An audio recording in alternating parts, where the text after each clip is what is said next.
TDP శ్రేణులంతా కడపకు తరలి రావడం ఆనందంగా ఉందని అన్నారు పొలిట్ బ్యూరో సభ్యుడు శ్రీనివాసరెడ్డి.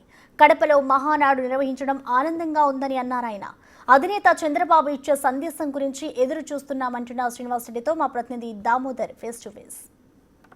పార్టీ మహానాడులో భాగంగా ప్రతినిధుల నమోదు కార్యక్రమం జరుగుతుంది. పొలిట్ బ్యూరో సభ్యుడు శ్రీనివాసరెడ్డితో పాటు కడప ఎమ్మెల్యే తమ సభ్యత్వాన్ని నమోదు చేసుకున్నారు. సార్ చెప్పండి, ఎలా జరుగుతుంది మహానాడు?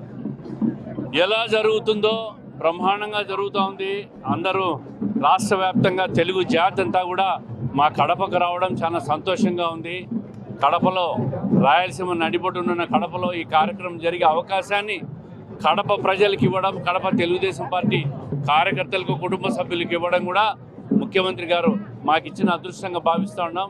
అదేవిధంగా ఈరోజు 2 రోజుల ప్రతినిధి సభలో నారా లోకేష్ గారు కానీ, ముఖ్యమంత్రి గారు కానీ ఇచ్చే సందేశం, పార్టీలో తీసుకురాబోతున్న సంస్కరణలన్నీ కూడా స్వాగతిస్తూ ఉన్నాం. అద్భుత కార్యక్రమం బ్రహ్మాండంగా జరుగుతుంది. భోజన సదుపాయాలు కానీ అన్నీ జరుగుతున్నాం. ఉదయం నుంచి కూడా కొంత ప్రకృతి సహకరిస్తుందని చెప్పి ఆశిస్తూ ఉన్నాం. వర్షం ఏదైతే రాయలసీమకు సంబంధించి ప్రత్యేకంగా తీర్మానం ఏమైనా చేసే అవకాశం ఉందా? నీటి ప్రాజెక్టులు, అదేవిధంగా ప్రాజెక్టులకు సంబంధించి ఇప్పటికే ఉన్న మేజర్ నీటిపారుదల ప్రాజెక్టులన్నీ కూడా రాయలసీమలో తెలుగుదేశం పార్టీ హయాంలో ప్రారంభమైనటియే.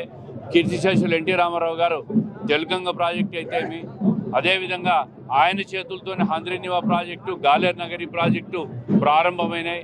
అదేవిధంగా